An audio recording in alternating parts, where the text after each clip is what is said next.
Se encenderá en rojo y luego le volveré a dar cuando deje de...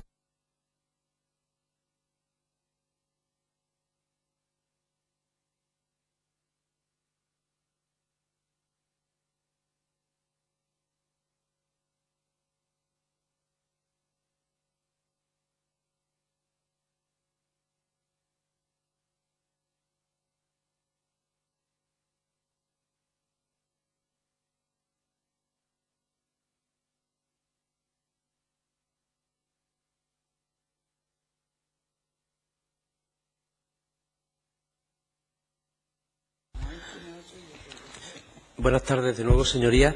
Reanudamos la sesión del grupo de trabajo.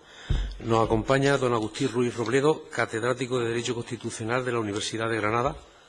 Bienvenido, señor Ruiz, y cuando usted quiera tiene la palabra.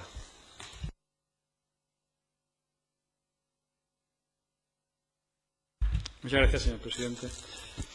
Y muchas gracias a la comisión por darme la oportunidad de intervenir y de cambiar mis opiniones, que quizás no son especialmente ortodoxas.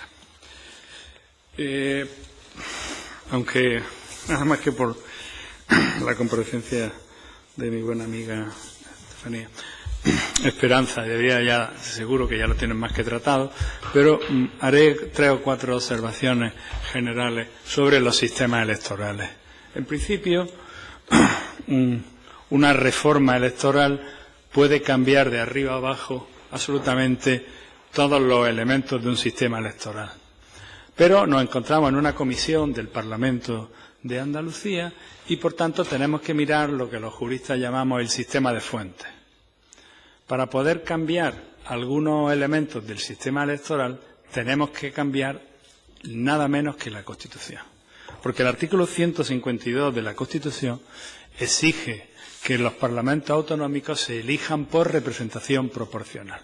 Y además que las diversas zonas de los territorios estén representadas. Así que tenemos ahí un primer pie forzado que se vuelve a forzar cuando vemos qué dice el Estatuto de Autonomía de Andalucía del 2007. Y nos dice que la circunscripción es la provincia, que no puede haber más de doble de diputados de una provincia que en otra, que tiene que haber criterios de igualdad de género y que hay un mínimo de 109 diputados. Así que si somos realistas y pensamos en un trabajo que pueda realizar esta comisión, parece razonable pensar en cambiar la ley electoral de 1986 y abandonar, si es mejor, el sistema mayoritario, como defienden los grandes pensadores anglosajones y brillantemente han hecho todo ello, ¿no? O más cercano a nosotros, el profesor Duveillé, un gran defensor del sistema mayoritario, o si debemos de irnos al sistema proporcional, como dice Aaron Ligen, o defienden otros autores. Esto es una cosa que ya nos viene dada. No creo, como no me parece que no se trata de hacer debates filosóficos, sino debates técnicos sobre lo que realmente se puede hacer, pues deberíamos de aceptar que tenemos el sistema proporcional. Bien. Y además tenemos la circunscripción con una provincia y una ley electoral que fija la circunscripción un mínimo de 8 diputados por provincia. Y el resto tiene que ser según la población. Esto produce un efecto que técnicamente llamamos voto reforzado por razón de residencia. Quiere decir que Huelva, con el 6% de la población, tiene el 10% de los escaños. Y en sentido inverso, Sevilla, con el 24% de la población, tiene solo el 17% de los escaños. Así que aquí la primera pregunta que deberíamos de hacernos es si estas oscilaciones de representación son razonables o no. Yo casi lacónicamente diré que sí, que el Estatuto acertó al impedir que una provincia tenga más del doble de escaños que otra, aunque Sevilla viene a tener casi el cuádruple de habitantes que Huelva. Pero creo que estas limitaciones y ese sobrepeso de las provincias menos pobladas tienen una función de integración que hace bien el sistema político en tenerlo en cuenta. ya que no ha tenido en cuenta dónde ha puesto la capital y no a la hora de integrar a los andaluces, por lo menos tengámoslo en cuenta a la hora de ver la representación en el Parlamento. Así que ese primer problema de sobrerepresentación yo no lo tocaría y dejaría tal cual como está. Podríamos intentar bajar a 7 para que Sevilla tuviera un poco más de peso, pero poca cosa más, ¿no? La fórmula electoral es, como todos sabemos, la ley D'Hondt. Y como lo dice la ley, pues se podría cambiar. Hay ciertos partidos que son muy favorables a aumentar la proporcionalidad del sistema. Desde un punto de vista técnico, esto se puede hacer. Se puede hacer cambiando la fórmula D'Hondt por la fórmula de los mayores restos, o incluso se puede hacer haciendo que los restos se repartan en toda Andalucía y no circunscripción por circunscripción. Aquí el problema jurídico es si esto es estatutario, si el estatuto lo permite. Bueno, tenemos una autoridad de tanto peso como el Consejo de Estado. En 2006 se estudió por parte del Consejo de Estado fórmulas para que el sistema electoral del Congreso fuera más proporcional. Y una de las que se estudió fue hacer un reparto de restos unitario en toda España. Y el Consejo de Estado dijo que, a pesar de que el artículo 68 de la Constitución dice que la circunscripción es la provincia, los restos podrían agruparse. Así que, por tanto, desde un punto de vista técnico, eso es posible. Desde un punto de vista más político, por decirlo así, o más filosófico, a mí me parece que no hace falta. A mí me parece que el sistema tal como está es bastante proporcional.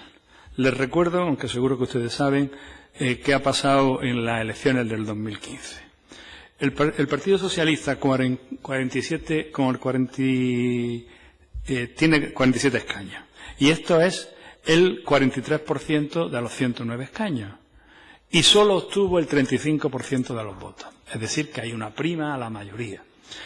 No solamente una prima a la mayoría, una prima al segundo partido, que tiene, el Partido Popular tiene 33 escaños, que eso es el 30% de los diputados, y solo obtuvo el 26,8% de los votos. Bien, Podemos sale casi a la par, con el 14% de los escaños y el 14,9% de los votos. Ciudadanos solo sale ligeramente perjudicado.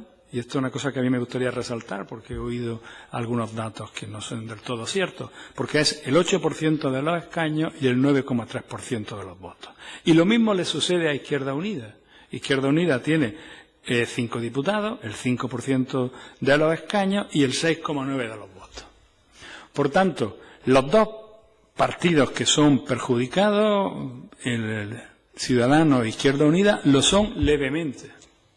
Claro, y uno dice, ¿y cómo puede ser el PSOE si el PSOE gana casi 8% de los votos?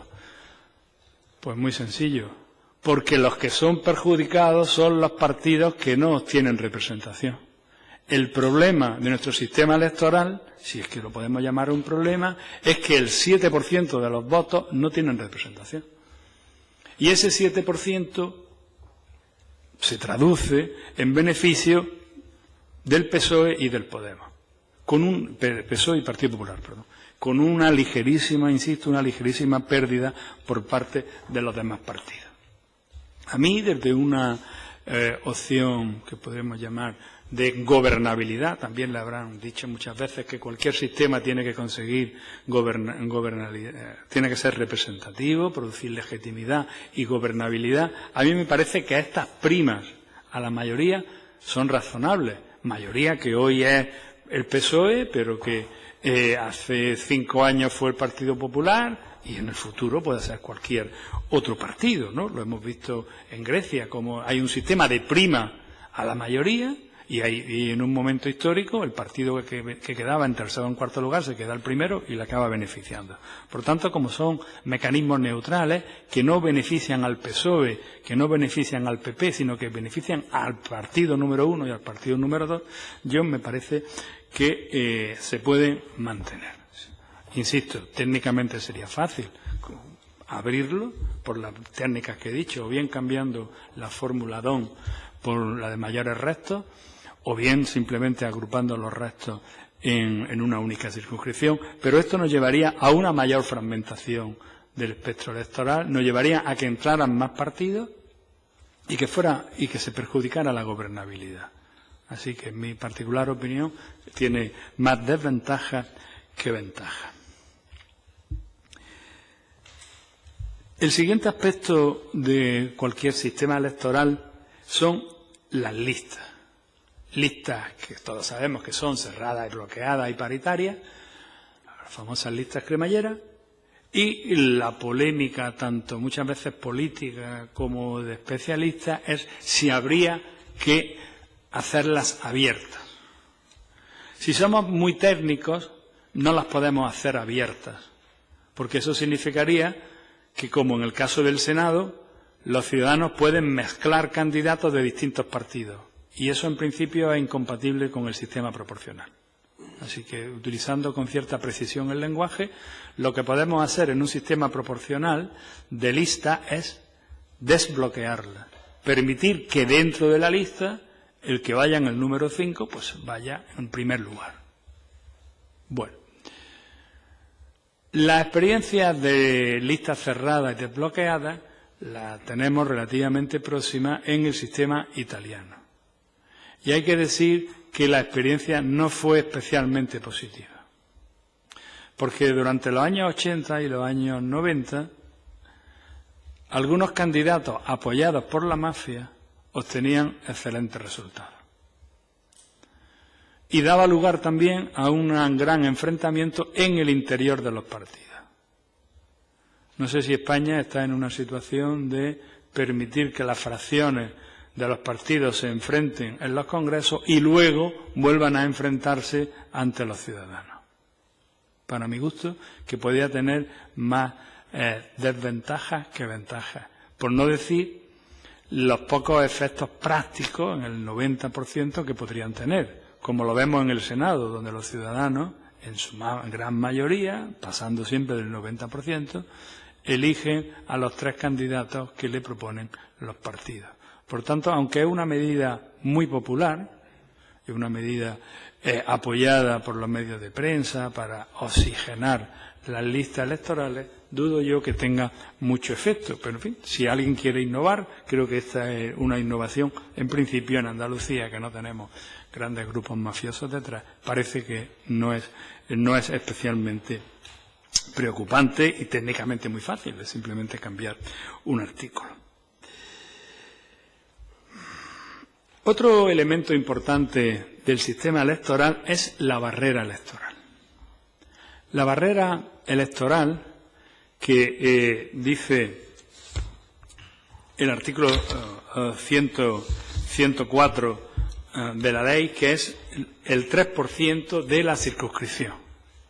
Aquí tenemos un efecto reflejo de lo que dice la ley electoral, el régimen electoral general para el Congreso.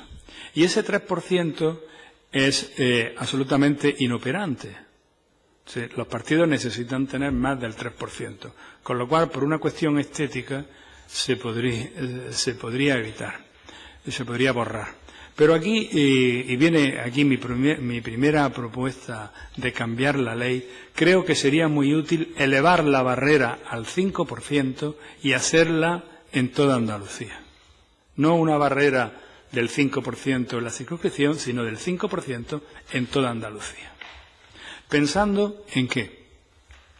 Pues pensando en que en un momento determinado puede haber algún movimiento local de cierta fuerza y que puede ser muy contrario a la integración de Andalucía. Por tanto, ahora que no existe, que no hay ningún Gil en ninguna provincia preparándose para las elecciones, y que además a ninguno de los partidos que tienen representación en el Parlamento les perjudica, creo que podría pensarse esa barrera. Hacer una barrera en toda Andalucía, no exclusivamente en una circunscripción. Es bien sabido que esto se copió en el año 77 de Alemania, donde hay una barrera por comunidades autónomas del 5%. En España se bajó al 3% y además se puso por circunscripción, con lo cual se convierte en inoperante. Me parece que solamente en unas elecciones, en 1993, en la circunscripción de Madrid, con el CDS tuvo un efecto, ¿no? O sea, ha funcionado una vez, ¿no? Y para un solo partido, con un solo diputado. Así que yo cambiaría la barrera electoral, como digo, la cambiaría de la circunscripción a Andalucía. Y luego, pensando en algunas propuestas ya sin precedentes, creo que sería muy interesante que esta comisión reflexionara sobre qué pasa con la abstención. ¿Qué pasa con una abstención que en las últimas elecciones fue del 36%, fue de más de 2 millones de votos? A mí, en mi opinión personal, y algunos lo conocen porque lo han leído, yo creo que eso debería de tener representación en el Parlamento. Creo que si 2 millones de ciudadanos no votan, los diputados no pueden ser los mismos que si votan 6 millones de ciudadanos. Por tanto, habría que dejar escaños vacíos para representar a esa abstención. No tenemos que ser radicales y decir, bueno, del 100% si hay el 36% de abstención que se queden sin cubrir el 36% de los votos. Podemos decir, hay una abstención técnica y por motivos diferentes que puede ser del 20%, bueno, pues a partir de ese 20% vamos a dejar sin cubrir los escaños que sean necesarios. Por siguiendo con el ejemplo del 2015, esto daría lugar a que el 16% de los 109 escaños se hubieran quedado vacantes. Me parece que es una forma de representar que los políticos están preocupados por la abstención, no solo al día siguiente de hacer las declaraciones al ver las grandes abstenciones que hay, sino también porque repercute en el número de diputados. Me parece que podría ser una medida que los ciudadanos vieran de una manera positiva. Tengo una propuesta también un tanto extraña, pero tengo que reconocer que la tengo que pensar. Y la tengo que pensar porque no hay precedentes. La propuesta de la abstención no hay ningún sistema electoral que lo tenga, pero sí que es una propuesta muy trabajada y muy estudiada en Alemania y tomada como bandera por el Partido Verde. Sin embargo, la otra medida que necesito madurar, pero no me quedo con la gana de decirlo, es la posibilidad de votar en contra. La posibilidad, dado que nos encontramos en un momento histórico en el que están surgiendo ciertas fuerzas que asustan a los ciudadanos, pues que ese susto, esa capacidad de no votar o de que no gane alguien, se pueda manifestar no votando al adversario. Se ha dicho, por ejemplo, que en las elecciones en Estados Unidos, al final, muchos ciudadanos han votado en contra, ¿no? Bueno, pues hagamos que si lo que quieren es votar en contra, puedan votar en contra. Hagamos que si hay alguien que no le gusta determinado partido político porque piensa que es fascista, filofascista, populista, por lo que sea, pueda votar en contra de ello.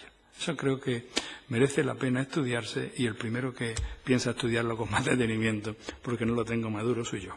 Y con esto doy por terminada mi intervención. Muchas gracias. Muchísimas gracias, señor Ruiz. Iniciamos el turno de preguntas por parte de los grupos políticos. En representación de Ciudadanos, el señor Díaz tiene la palabra. Sí, muchas gracias por su intervención. Yo quería preguntarle por un aspecto muy concreto, aparte de dar la razón con respecto a la cuestión de la barrera electoral, porque realmente se demuestra históricamente que es inoperante por esa copia reducida a la circunscripción del sistema electoral español con respecto del alemán. Y sin insistir en la última parte, porque ha hecho usted una propuesta novedosa, que también entiendo que había que encajar también con la situación política en la que vivimos de desafección. No tendría sentido, entiendo yo, o tendría más sentido el planteamiento precisamente en este contexto. Y desde luego también habría que ponerla en relación, creo que a la hora de estudiarla, sobre todo esta última, con la estabilidad, elemento esencial en la gobernabilidad y, como no puede ser de otra manera, la legitimación y la representatividad necesaria en todo sistema en todo sistema electoral. Pero yo quería preguntarle por algo, englobando un poco todas estas cuestiones, referido a la participación política. ¿Por qué? Porque a nosotros también nos preocupa la desafección de los ciudadanos y es precisamente por eso por lo que creemos importante introducir cambios en la normativa electoral que sean factibles, viables y que permitan la gobernabilidad, eso es cierto, que permitan también el respeto a las minorías, pero que no desestructure nuestra estructura administrativa ni el sistema representativo ni los sistemas parlamentarios.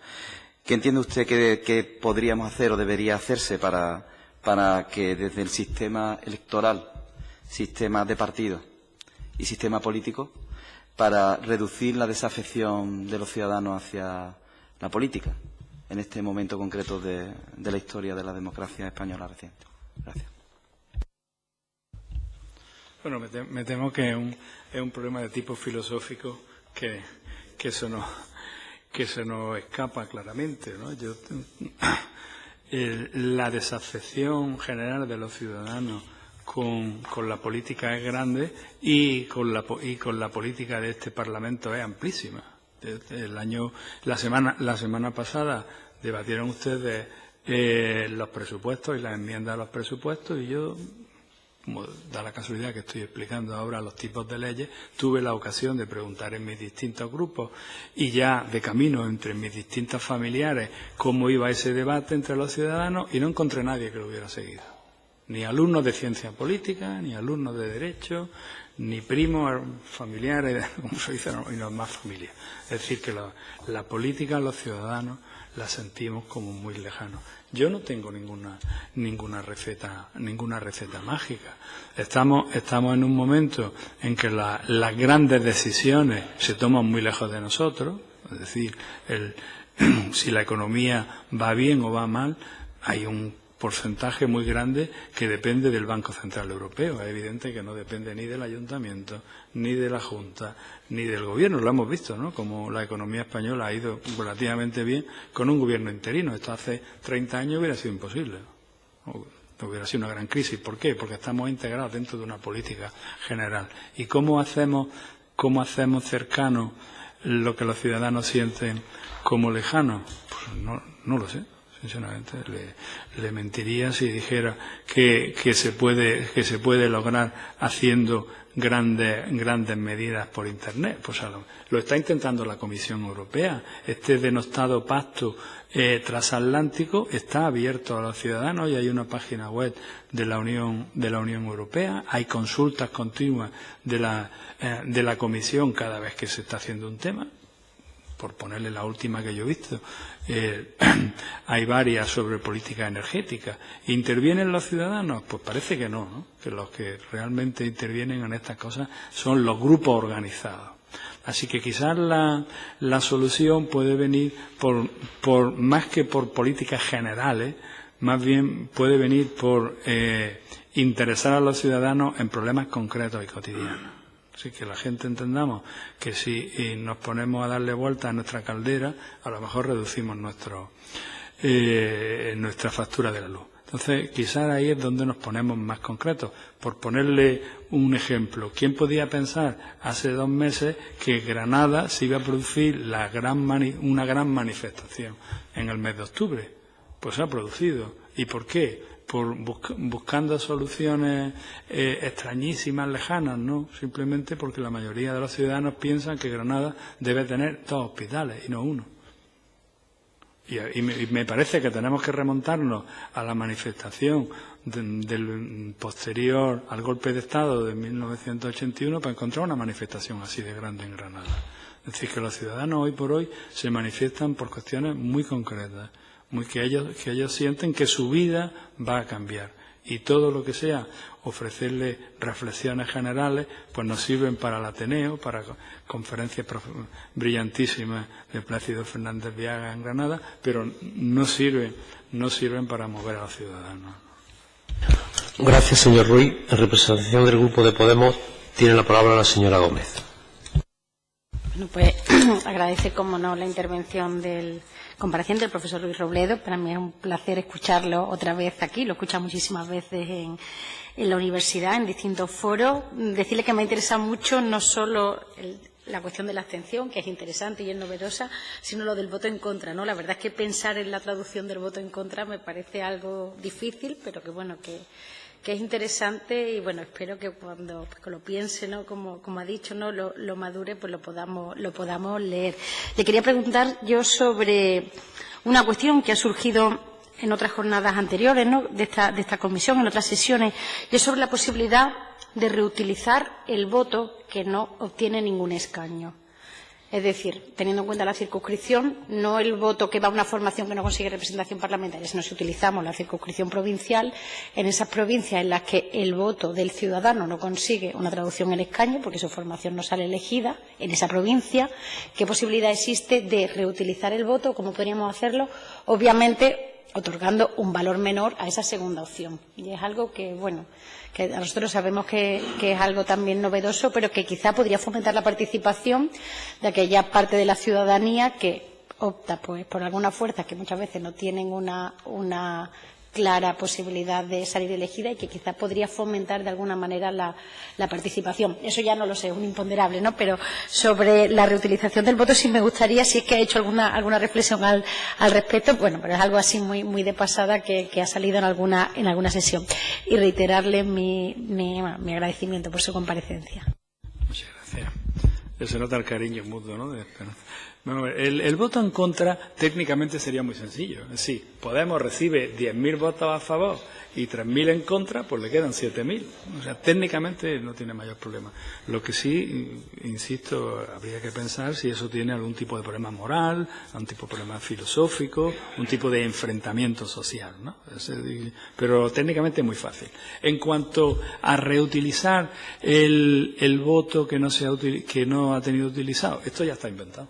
Esto es el voto único transferible que utilizan en Irlanda, donde allí los ciudadanos pueden poner en cada circunscripción el orden de las personas que les gusta.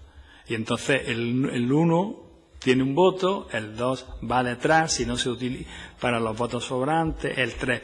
El problema es un problema, podemos llamar más que técnico-mecánico, que suelen tardar 2 días en contar las elecciones. Y no sé si en el momento de inmediatez en el que estamos sería bueno.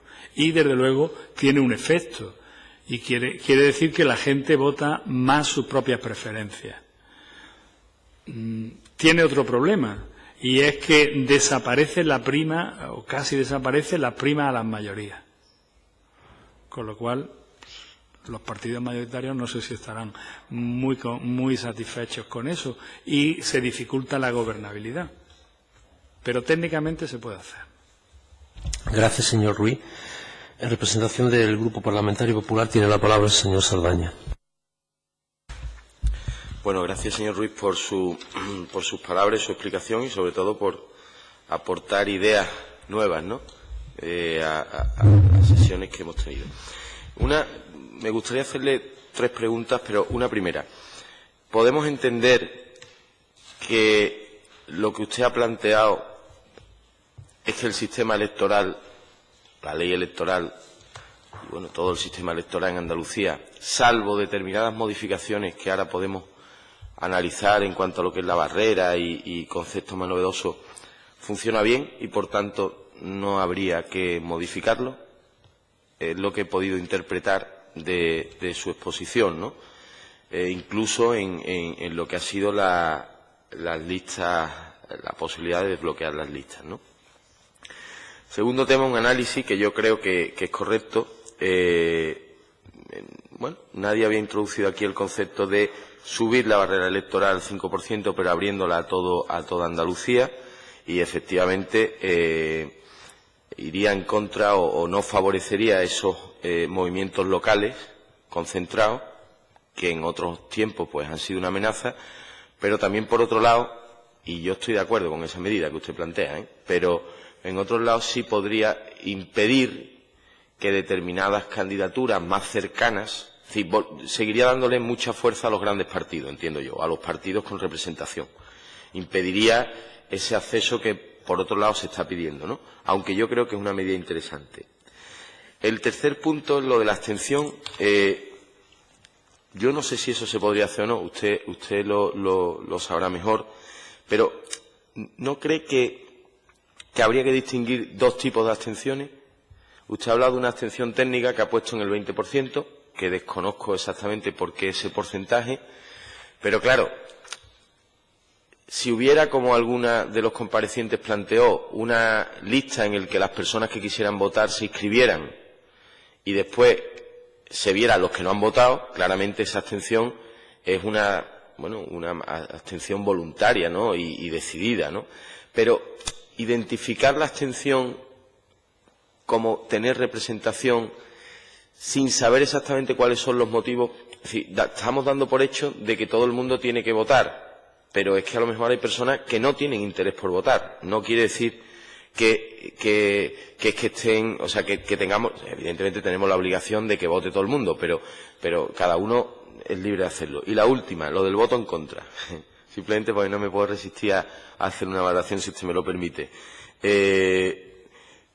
Una pregunta que le hago. ¿Sería un único voto o uno podría votar a favor y además votar en contra? Y le digo por qué. Porque la mayoría de la gente, entiendo, y desde mi humilde opinión de ciudadano, normalmente la gente normal tendería a votar a favor. Y probablemente el voto en contra sería utilizado, a mi juicio, o bien por personas en los extremos. Sí, le pongo un caso. Un votante normal del Partido Popular, aunque no quisiera que entrara, por decir algo, Podemos, no tiraría su voto votando en contra de Podemos y votaría prioritariamente a la opción elegida, que es el Partido Popular. Igual le pasaría al PSOE o igual le podría pasar a un votante de Podemos en relación al Partido Popular, ¿no? Entonces, estaríamos dejando en manos de, quizás, y es una reflexión que le hago, extremos, tanto de un lado como de otro, o incluso de personas que a lo mejor no se lo tomaran tan en serio. Y digo esto porque yo puedo entender que alguien puede votar en contra, pero siempre y cuando pueda votar a favor de alguien. Entiéndame lo que le quiero decir. ¿Le hago esa reflexión? Bueno, sin ninguna valoración personal ni de opinión, el sistema, más que funcionar bien, lo que tiene unas paredes maestras que están en la Constitución y en el Estatuto. Y esa, me parece que empezar a discutir sobre si se deben de cambiar o no, nos va a llevar, como decía ya desde Aristóteles, nos va a llevar a la melancolía. Sí, porque vamos a discutir ahora si aquí sería bueno, como quiere Karl Popper, el sistema mayoritario de distrito uninominal. Pues podríamos discutirlo, ¿no? Se podría hacer un seminario o incluso un grupo de investigación y pedir una subvención a la Junta, pero no me parece que sea realmente algo que se deba debatir. En ese sentido es cuando yo quería. Ahora ya haciendo una valoración y por tanto algo subjetivo, a mí me gusta. A mí me gusta, pero es que yo tiendo a seguir a Karl Popper y a los sistemas mayoritarios. Sí, a mí me gusta votar contra el que hay para echarlo. Entonces, me gusta que los partidos, que haya unas primas a la mayoría. Pero aquí ya hay una función valorativa, que es mi opinión, como Agustín Ruiz Robledo, ¿vale? Que he puesto en segundo lugar, porque me parece que es más importante dejar claro que la Constitución y los estatutos marcan un campo de actuación. Y que luego hay muchos autores de ciencias sociales que discuten si es mejor garantizar la gobernabilidad como hace el Reino Unido o si es mejor garantizar la representación como hace Holanda e Israel. Son modelos distintos que están dentro de la pura política. Entonces, eso es lo que yo quería dejar de primero. Luego, en cuanto a la barrera electoral, pues lo mejor es hacer, para ver cuáles son sus efectos, es hacer simulaciones. Hasta donde yo he hecho, remontándonos a todos los años, ningún partido se vería perjudicado con una barrera electoral del 3, incluso del 5. Porque el partido que más justito ha estado en varias elecciones ha sido el Partido Andalucista, que siempre ha redondeado el 6%. En las elecciones del 93, las del 96, en 2000, siempre ha estado el 6%. O sea que, y cuando no ha obtenido representación, ha caído por debajo del 3%. Con lo cual, en ese tipo de la barrera electoral sería inoperante. Yo lo que yo pienso y por qué propongo yo eso es porque en un momento que podemos llamar de fiebre ciudadana, puede que en Almería haya un partido que diga, pues ahora vamos a hacer la Almería independiente. Y en unas elecciones se presente y los ciudadanos estemos enfadados y obtenga 2 o 3 diputados. ¿Eso es funcional para el sistema? Pues que cada uno conteste lo que quiere. Puede decir, pues sí, porque integran a un grupo. Yo tiendo a contestarme que no, que lo que puede dar lugar es a que se cree ese partido, que empiece a crearse sus propios intereses y sus propias redes y tengamos dentro de Andalucía pues un movimiento disgregador. En ese sentido es el que yo propongo una barrera que me parece razonable del 5%, de evitar que puedan salir movimientos centrípetos. Porque aquí ha habido un partido de Andalucía Oriental, a la que yo me honro en pertenecer, y que no ha obtenido éxito, pero a lo mejor en el futuro puede tenerlo. Y realmente es útil tener 1 o 2 diputados. Otra es que tenga, pues insisto, por una parte puede ser que sí, por otra parte puede ser que no. Yo tiendo a pensar que los elementos en contra son superiores a los elementos a favor. Vale. Por eso proponía esta barrera electoral. En cuanto a la abstención, es muy difícil, es decir, calcular la abstención técnica, que es técnica el que se muere desde que se hace el censo hasta que va el día a votar. Pero también el que está de viaje y no calcula que ese día no va a votar, o el que se pone enfermo, o le pasa cualquier imprevisto. Eso nunca va a ser más del 5%. Cuando yo me voy al 20%, estoy haciendo una media de cuáles son las votaciones históricas. Y ahora estamos hablando que cuando se pasa del 75 decimos que tenemos un gran índice de participación. Por eso yo, de una forma un tanto aleatoria, he dicho vamos a poner que a partir del 80% haya un 20% de abstención técnica, que insisto, si somos muy estrictos ya es alto, y a partir de ahí que se queden escaños sin representar. Y usted con buena razón me dice, bueno, ¿y cómo sabe que ese 16% que se ha abstenido lo que quería es que no hubiera escaño, que se quedara un escaño sin cubrir? Pues verdad, no lo sé. Pero si queremos, en la línea que decía el señor Díaz, ¿no? Si queremos dar algún mecanismo de representación ciudadana, de ver que hay alguna confluencia, alguna relación, sí sabemos que los ciudadanos se enfadan mucho con alguna serie de cosas. Por ejemplo, que solamente con 4 años de cotización o 6 años, que ahora me parece que ya tengan la pensión máxima los diputados, ¿no? O que cualquier alto cargo, cuando pasa 2 años en un puesto, consolide ese cargo. Ese tipo de pequeños detalles sabemos que molestan mucho a los ciudadanos, ¿no? Especialmente al maestro que tiene un compañero en el mismo colegio que tiene el grado 30 porque fue 2 años director general, ¿no? O 2 años y 2 meses diputado. Entonces, en esa línea de gestos simbólicos, en el que yo decía que podía tener una función de integración muy buena, el hecho de que se queden sin cubrir el 16% de los escaños o el porcentaje que sea. De tal manera que la abstención consciente, la abstención de no me gusta lo que hay, se vea representada. Y al mismo tiempo que los partidos intenten de verdad que los ciudadanos voten, ¿no? Esa era mi propuesta. En cuanto al voto negativo, pues habría que empezar por hacer encuestas, ¿no? A ver cómo lo hacemos. No, la idea de dar 2 votos, entonces ya sí que sería, daría lugar que todo el mundo votara 2 veces, ¿no? Con lo cual el resultado sería 0, ¿no? Si todo el mundo votaría a favor o en contra, no. La idea, insisto, está pensada, imaginémonos en un momento histórico después de la Gran Depresión alemana, ¿no? Estamos saliendo de la crisis de los años 30 y empieza las elecciones del año 33 al Reichstag y empieza el Hitler a obtener buenos resultados electorales. Pues a lo mejor hubiera sido una buena fórmula de muchos ciudadanos poder votar contra Hitler.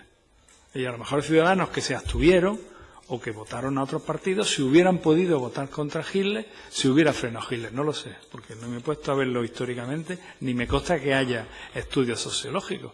A lo mejor en Granada, que tenemos un buen centro de estudios sociológicos, en la Facultad de Ciencias Políticas, pues sería una cuestión de empezar a estudiarlo, ¿no? Y la mejor forma de empezar a estudiarlo es preguntarle a los ciudadanos. Imagínese que usted tiene solo un voto y puede usarlo a favor o en contra. A ver qué pasaría. Pero yo creo que sería un arma que se usaría únicamente en casos extremos, que los ciudadanos preferimos elegir a vetar.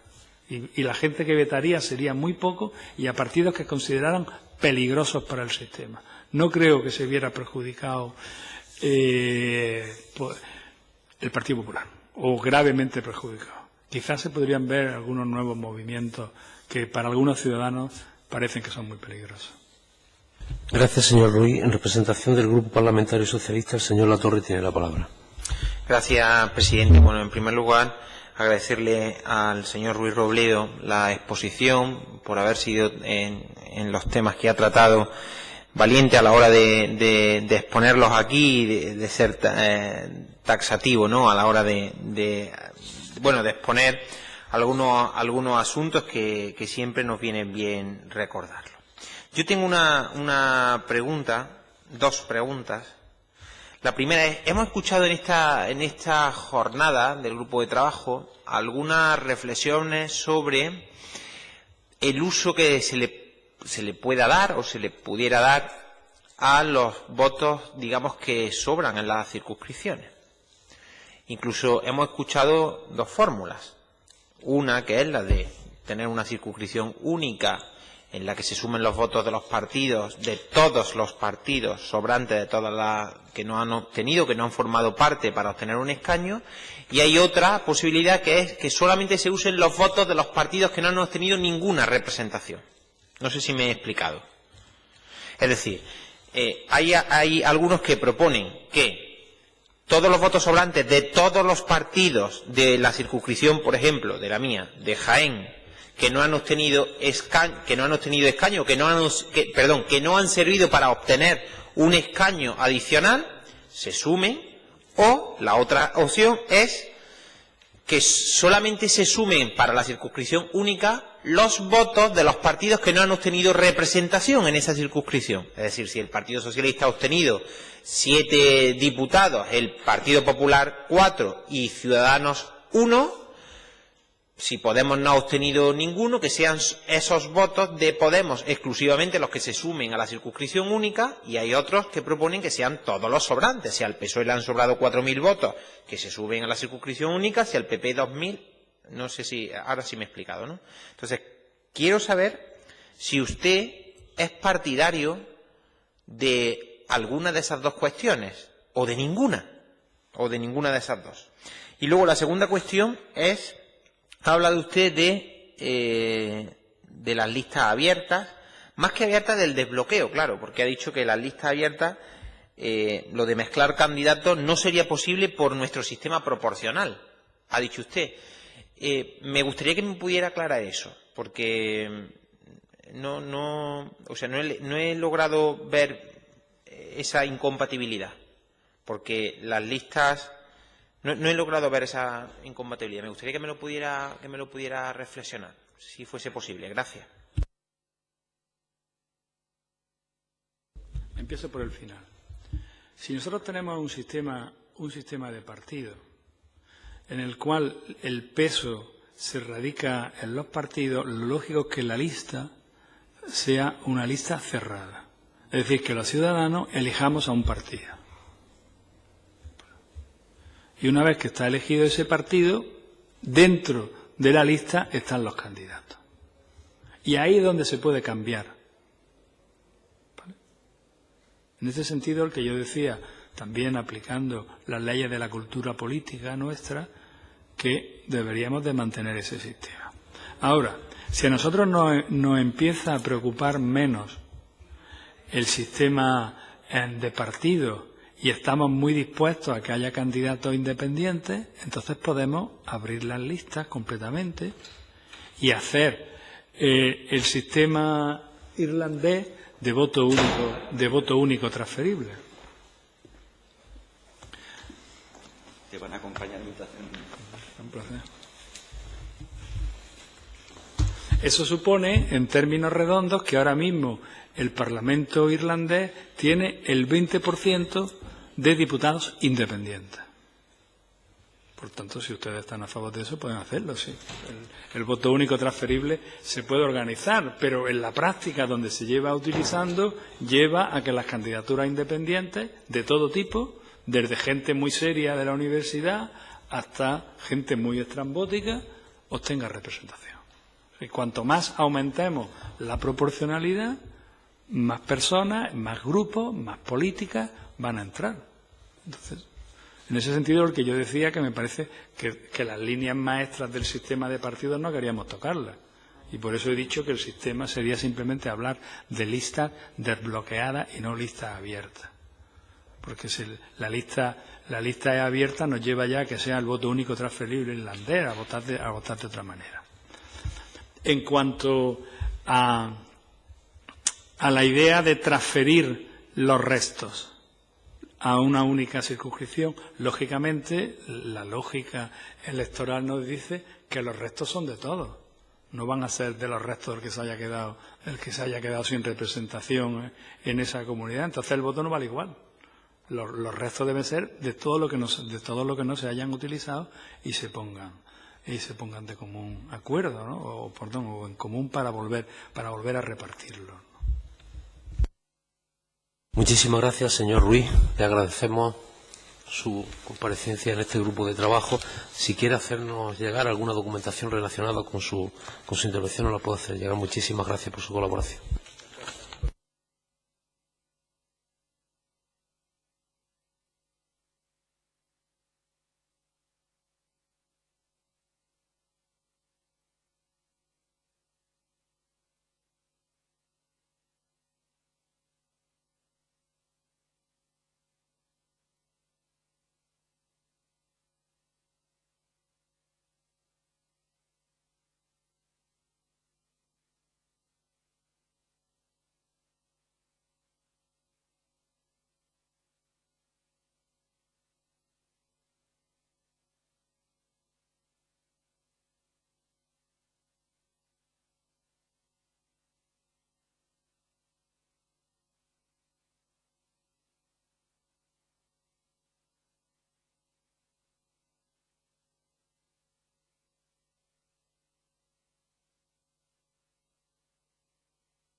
Bueno, señorías, continuamos con la sesión del grupo de trabajo.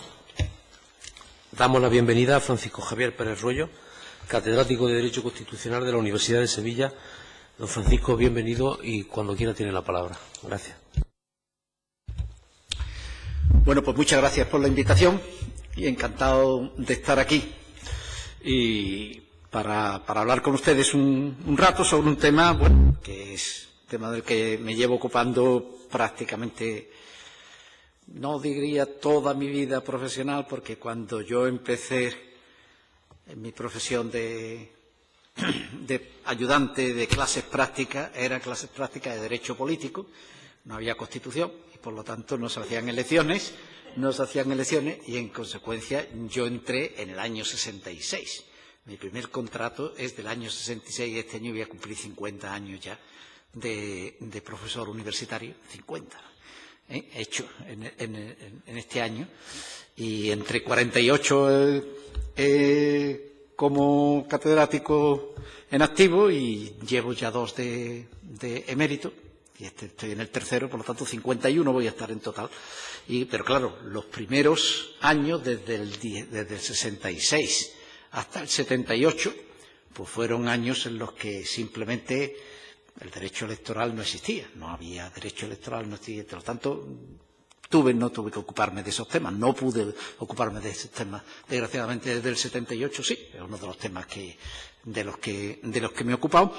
Y entonces la experiencia que yo tengo en relación con este tema, poco aparte de la que he vivido además preocupándome de la acción política e interviniendo en cierta medida, no simplemente como profesor universitario, es que este es un tema en el que hablando no se entiende la gente.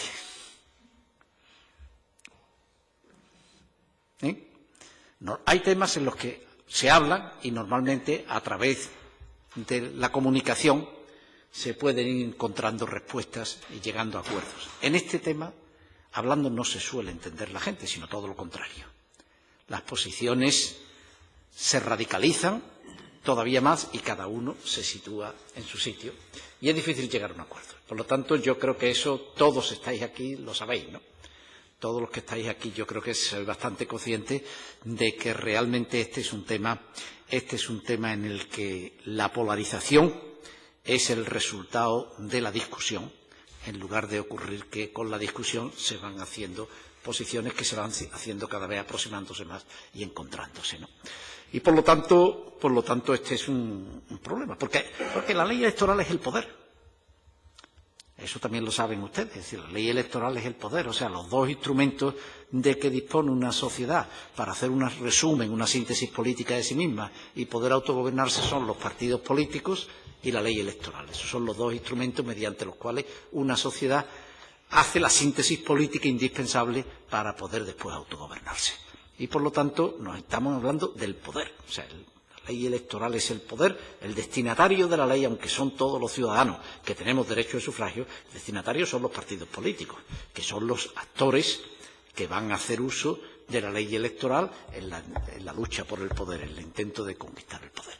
Y por lo tanto, el margen de maniobra de que se dispone es enormemente reducido en el debate. Porque todo el que participa en el debate y quienes participan en el debate están interesados en la lucha por el poder, y es un territorio en el que, con buen criterio, además, uno piensa que lo que uno gana el otro lo va a perder o que lo que uno pierde el otro lo va a ganar. Y es muy difícil en esas condiciones, pues, hacer cesiones, ¿no? Ceder, ¿no? Yo creo que eso, bueno, aquí hay ejemplos en el país, como es el caso de Cataluña, donde no han sido capaces todavía de hacer una ley electoral. No han sido capaces de hacer una ley electoral. Porque, bueno, las posiciones están y todo el mundo sabe, y cuando empieza a hacer cuentas, dice, pues, no me interesa. Y no hay manera. Y en España tenemos una ley electoral porque se hizo entre el régimen de Franco, entre las Cortes de Franco, al hacer la ley para la reforma política, y el primer gobierno Suárez, que no era un gobierno democrático, sino un gobierno que fue el que hizo la transición, que hizo el decreto ley de marzo del 70. Y eso es la ley electoral, y desde entonces tenemos una ley y no la hemos podido tocar. Y esa sí que habría que tocarla. Esa sí que habría que tocarla mucho más que esta, que es la ley de Andalucía, que bueno, no plantea los problemas que plantea la legislación electoral del Estado, ¿no? Entonces, quiero decir con esto que el debate que podemos hacer, pues es un debate que tiene unas posibilidades de cuajar en algo muy, muy limitadas, ¿no? muy limitadas, ¿no? Y esto es lo primero. En segundo lugar, también tiene posibilidad de cuajar de una manera muy limitada porque el margen de maniobra del legislador andaluz en la ley electoral es muy reducido. Es muy reducido. Entre la Constitución y el Estatuto de Autonomía circunscriben la posibilidad de hacer una ley electoral en unos términos muy estrechos. En unos términos muy estrechos. Es decir, la Constitución, porque establece que tiene que haber un sistema de representación proporcional con representación de todo el territorio, lo cual ya está haciendo una indicación de qué tipo de proporcionalidad y de que en el caso de que exista algún tipo de compensación tiene que hacerse para favorecer a aquellas provincias que tengan una población menor con respecto a las otras. Y, en segundo lugar, porque la concreción que se ha hecho en el Estatuto de Autonomía es la que es. Y entonces los elementos más importantes del sistema electoral ya están fijados: el número de escaños y la distribución de escaños entre las provincias. Entonces ya el margen de maniobra para hacer cambios significativos habría que hacer cambios en el Estatuto de Autonomía, no en la ley electoral, y eso yo creo que es una perspectiva que no es contemplable en este momento, ¿no?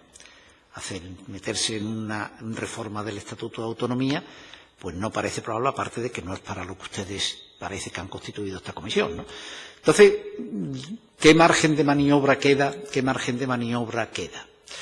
Es decir, la provincia es la circunscripción electoral, eso ya no se puede cambiar, y dentro de ese habría la posibilidad de establecer un mínimo de diputados por provincia distinto del que ahora mismo está fijado, ¿no?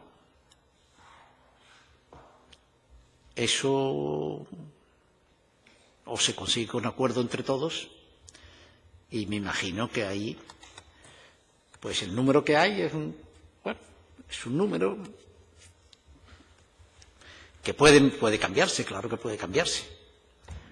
Pero no hay ninguna razón clara, inequívoca, para decir es que hay un número que es el que tendría que ser, y la desviación que se produce respecto de ese número ideal convierte en esta solución en una solución.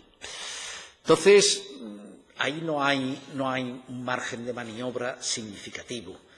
El elemento más importante de cambio que se podría hacer, y que yo creo que tendría efectos, sería cambiar la fórmula electoral y pasar de una fórmula de media mayor a una de resto mayor. El sistema electoral en España, tanto el del Estado como el de las comunidades autónomas, es un sistema que descansa en que se sigue un sistema de resto mayor a la hora de asignar los escaños a las circunscripciones electorales, y un sistema de media mayor a la hora de traducir los votos en escaños. Esa es la esencia del sistema electoral español. Cuando se trata de atribuir los escaños a cada una de las provincias, se sigue un sistema de resto mayor. Cuando se trata de asignar los escaños a las distintas candidaturas según los votos que se han obtenido, se sigue un sistema de media mayor. Si se siguiera el sistema de resto mayor para la asignación de los escaños, se produciría un cambio significativo en el resultado, o podría, sí, surtiría efectos más inmediatamente proporcionales. Con una fórmula de resto mayor, el resultado es más inmediatamente proporcional que con una de media mayor. Entonces, esa se puede hacer perfectamente, pero eso tiene unas consecuencias importantes políticas. Esa sí tiene unas consecuencias importantes políticas en la medida en que, se asignan los restos de una manera distinta, y en segundo lugar, permite penetrar en el sistema electoral con más facilidad.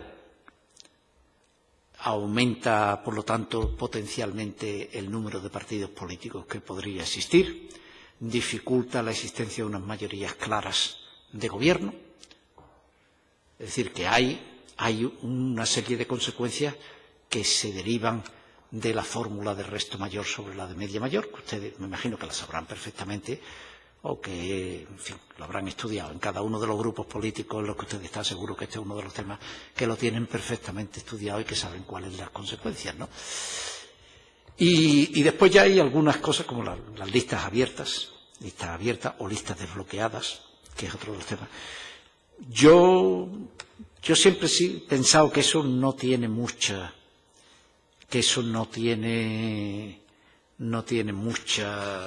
trascendencia, ¿no? Que eso es de las cosas de las que se habla mucho, pero en las que yo confío muy poco que eso pueda tener una trascendencia después en la práctica. Pero en todo caso yo creo que como el tema ha salido y está en la opinión pública y es de los temas que es difícil convencer a los ciudadanos de que eso no se puede hacer o no se debe hacer, pues esa es una de las modificaciones que yo creo que sería relativamente fácil y que no, aunque yo creo que esa no tendría en la práctica mucha influencia, ¿no? Y muy poco más, ¿no? Muy poco más, ¿no? Yo no creo que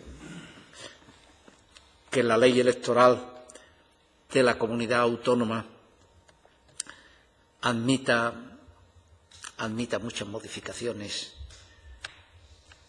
y que, en consecuencia, la competición política pueda cambiar mucho con una ley electoral, con una reforma de la ley electoral dentro de los términos en que nos estamos moviendo, ¿no?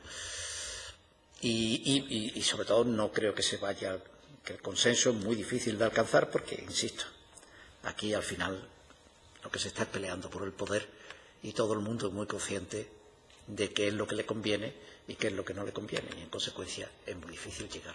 Entonces no sé si ustedes quieren hacerme alguna pregunta, pues yo se la bien que sea. Muchísimas gracias, señor Pérez. Iniciamos el turno de preguntas. Tiene la palabra en representación del Grupo Ciudadano el señor Díaz. Muchas gracias, señor presidente. Muchas gracias, señor Pérez Royo, por su exposición. Yo quería preguntarle sobre 4 aspectos muy concretos, sobre los que nosotros, mi formación política, sí está haciendo también hincapié. Y es sobre algo que también le preocupa a los ciudadanos y a nosotros como formación política, trasladando la opinión de los ciudadanos a las instituciones, por ende también. Y es los excesivos gastos electorales y la financiación de los partidos. La participación política versus desafección de los ciudadanos, que estamos haciendo mal y que podríamos hacer mejor. ¿En qué incidiría eso en los medios de comunicación públicos? ¿Qué podríamos hacer? Porque se habla de debates electorales. También, como vemos en España, hay candidatos que no van a los debates electorales, ¿no? Eso también creo que había que replanteárselo. Y también la cuestión de que no se ha hablado todavía aquí, lo quiero abrir hoy, sobre la cuestión de la reforma del Senado, LOREG. Y, como bien he sabido, nosotros tenemos un acuerdo firmado en la reforma de la LOREG. Lo firmamos con el Partido Socialista de inicio y luego con el Partido Popular, igual que lo tenemos en esta comunidad, en el pacto de investidura, la reforma de la ley electoral de Andalucía. Y ligado aquí la cuestión de los LOREG, diputados autonómicos designados por la comunidad autónoma en esa reforma de la LOREG. Sí. Entonces, una serie de cuestiones sobre las que yo quería saber su opinión. Gracias. Vamos a ver. En lo que hace referencia a campañas electorales y financiación de campañas electorales, pues yo creo que hay una convicción bastante generalizada en que la austeridad debería de presidir las campañas electorales y que, en consecuencia, el control sobre lo que debe ser el gasto en las campañas electorales debería de hacerse de una manera efectiva. Yo pienso que el sistema electoral español, eso fue desde el principio, ¿no? El sistema electoral español se organiza inicialmente y una de las preocupaciones iniciales es cómo se van a financiar los partidos políticos en las campañas electorales y buscar, por lo tanto, la indemnización electoral, que se llamaba inicialmente en la primera ley, el decreto ley de partidos políticos, en donde se contemplaba pues la financiación electoral mediante la indemnización electoral, que después se ha ido convirtiendo en el instrumento a partir del cual se ha hecho la financiación de los partidos políticos, porque todo arranca de la financiación electoral, y esa cantidad es después la que se consigna a la hora de financiar anualmente a los partidos políticos. Y, por lo tanto, esta es una financiación pública que es bastante generosa, y que realmente debería de conducirse, permitiría que se fuera muy exigente a la hora de establecer límites en la financiación electoral y control de los gastos electorales. Porque la financiación pública ya es bastante generosa. Y, en consecuencia, yo creo que hay un punto de partida y una base para que se fuera bastante estricto y bastante exigente a la hora de controlar lo que son los gastos en las campañas electorales y a la hora de que se tuviera que rendir cuentas de una manera extraordinariamente estricta y que se estableciera incluso unas sanciones que fueran unas sanciones ejemplares para el caso de que se produjera el incumplimiento de la legislación en este terreno, ¿no? Entonces, eso me parece que eso es importante. Esto, evidentemente, tendría una consecuencia en ese terreno de la afección y desafección política a la que usted se ha referido, ¿no? Ese es uno de los temas que está y que cada vez es más llamativo y está en todas partes, Ahora mismo acaban de celebrarse las elecciones en Estados Unidos y ha sido la participación más baja en unas elecciones tan importantes como esta, en las que todo el mundo sabía lo que estaba en juego y en la que, sin embargo, la participación política ha sido extraordinariamente reducida. Incluso una de las posibles causas del resultado electoral es precisamente esa baja participación, ¿no?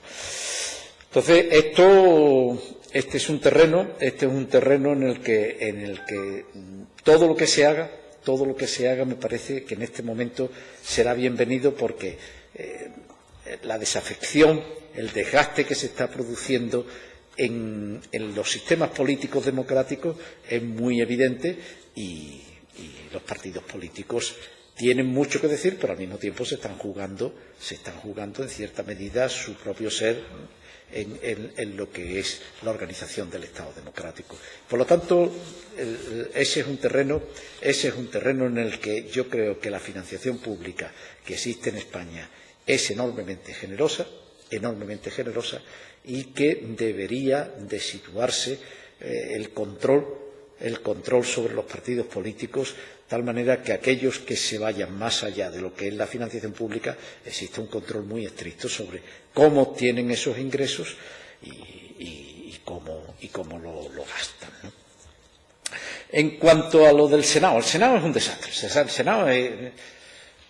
Senado no hay forma de arreglarlo.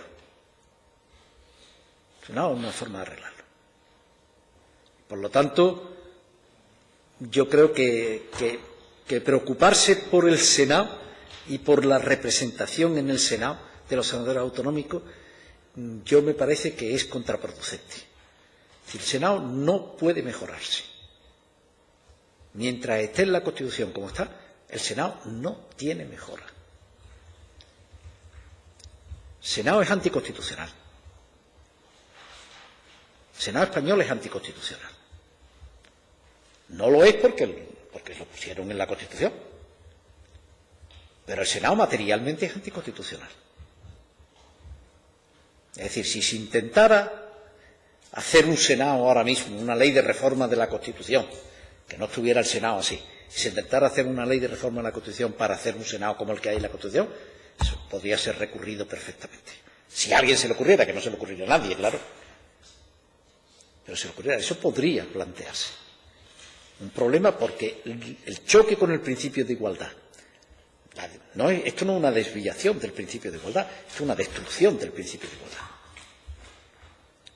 El Senado constitucional es un aborto, es algo que es simplemente incompatible con el principio de igualdad, y el Estado es el principio de igualdad, el Estado constitucional es el principio de igualdad. Esa es la ley de la gravedad. Y en consecuencia, el Senado no se puede plantear nada vamos, el motivo principal es porque los senadores son provinciales, porque la provincia es la circunscripción mediante la cual se establece la designación de la mayoría de los senadores, y hay un complemento que es el de las comunidades autónomas, que es un complemento muy limitado del Senado, y actuar sobre las comunidades autónomas, sobre los senadores autonómicos, como si eso, a través de ese mecanismo, se pudiera conseguir que el Senado funcionara razonablemente, pues simplemente hacer algo que está mal, porque distrae la atención de donde se tiene que poner. El Senado hay que acabar con él tal como está. Y si no se acaba tal como está, mejor dejarlo y no hacer absolutamente nada. Que distraiga la atención y diga, es que si hacemos esto lo vamos a mejorar. Es que si hacemos esto conseguiremos que entonces el Senado... No, mire usted, se haga lo que se haga con los senadores autonómicos, se haga lo que se haga, el Senado será siempre un desastre. Y no podrá ocupar ninguna... Vamos, no servirá nada más que para hacer daño. O para ser inútil, ser irrelevante o hacer daño. El Senado ha sido inocuo durante muchas legislaturas, pero hay legislaturas en las que el Senado ha sido enormemente anticuado.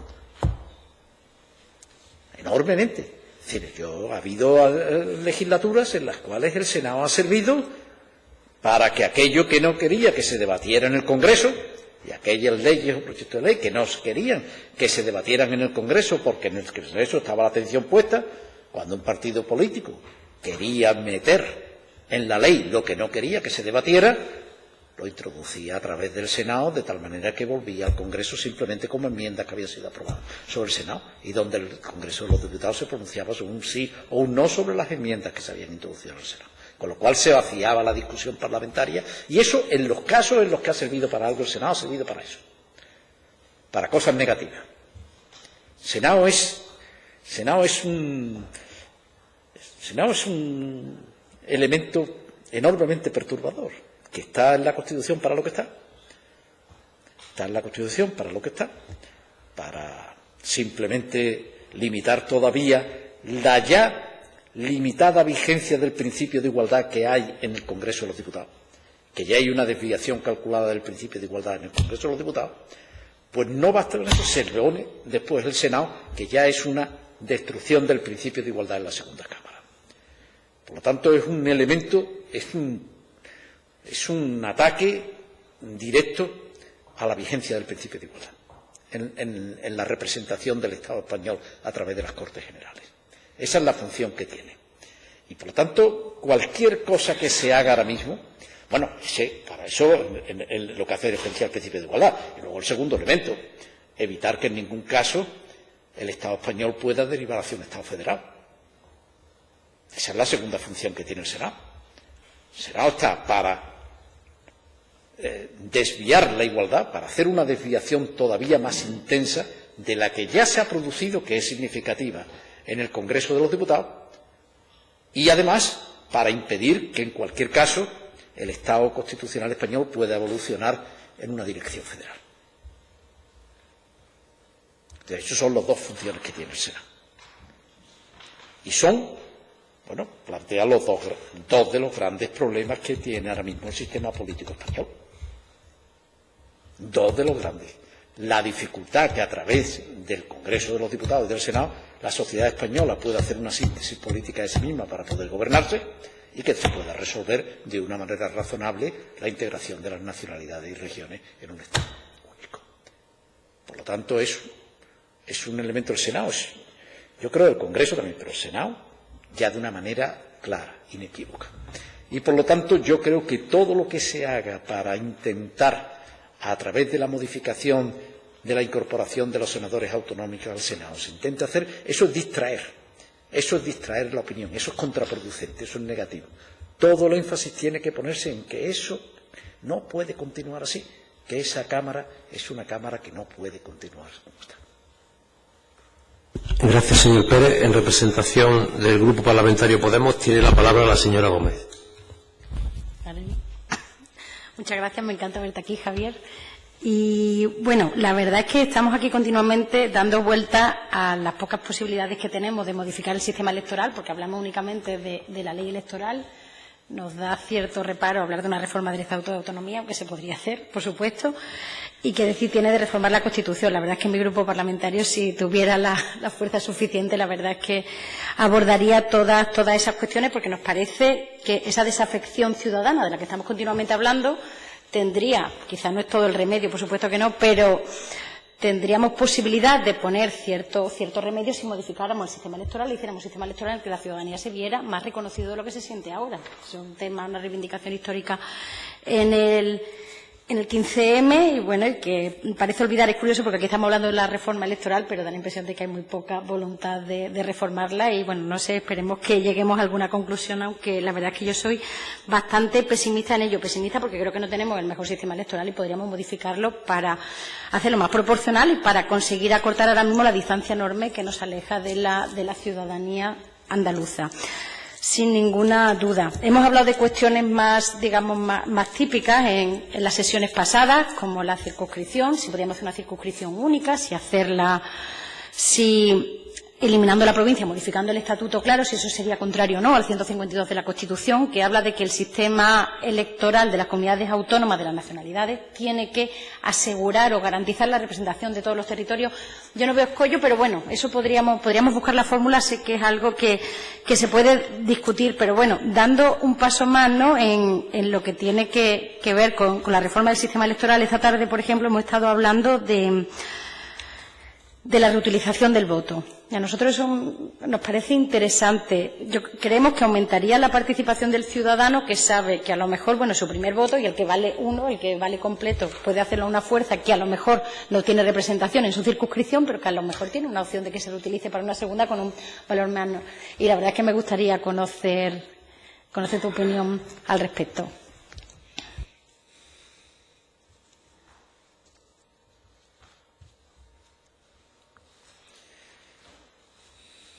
Yo tengo dudas.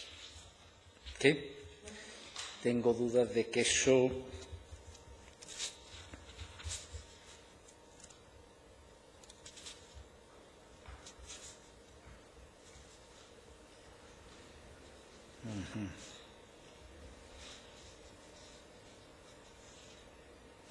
encajara.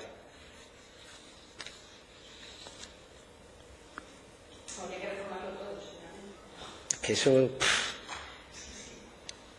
exige un cambio de tal proporción, de tal magnitud, que yo qué sé, eso.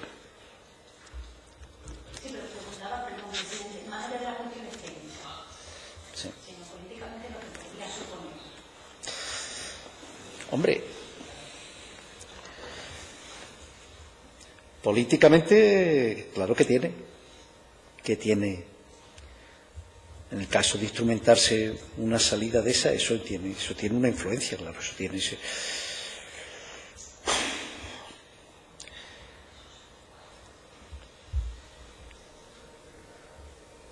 Lo que yo no estoy seguro es de que los efectos fueran también positivos, ¿no? Porque eso, ¿qué incidencia tendría eso, por ejemplo, en el sistema de partidos? Y eso, el sistema de partido, tocar el sistema de partido es muy complicado y tiene unos riesgos tremendos, ¿no? Porque al fin y al cabo eso es lo que hace que una sociedad se dirija políticamente, ¿no?, se autodirija políticamente. Entonces, algo que toque sobre el sistema de partidos es que puede acabar convirtiéndolo en disfuncional. O sea, el sistema tiene que ser un sistema. Un sistema de partidos tiene que ser un sistema.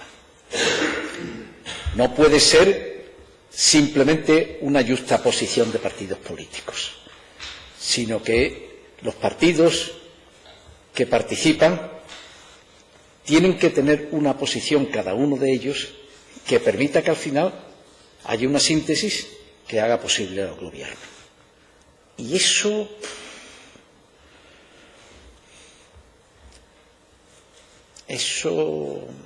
cuando se introducen cambios como eso, pueden dificultarlo mucho, ¿eh?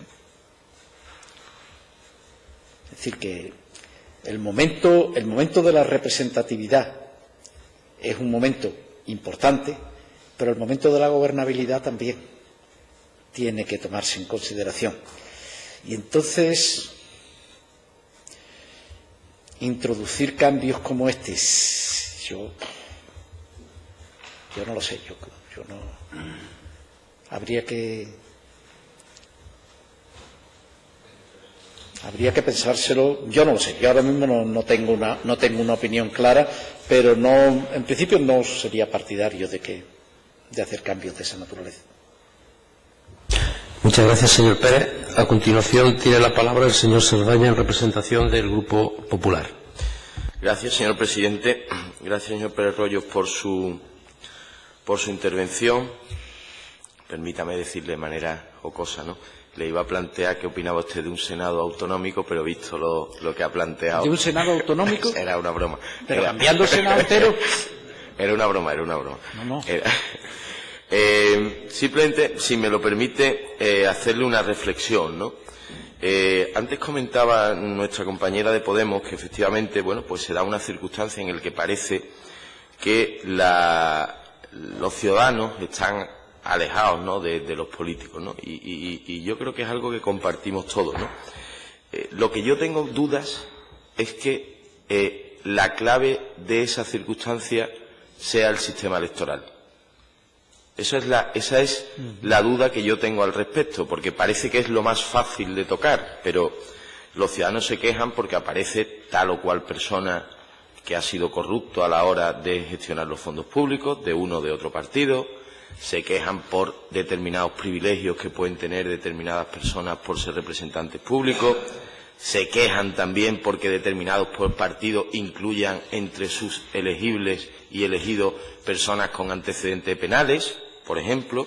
Entonces, yo tengo mis dudas de que realmente la clave de esa separación, que yo estoy completamente de acuerdo con la compañera de Podemos, sea la reforma electoral. Y terminando en esta reflexión, yo no soy sospechoso de defender al Partido Socialista.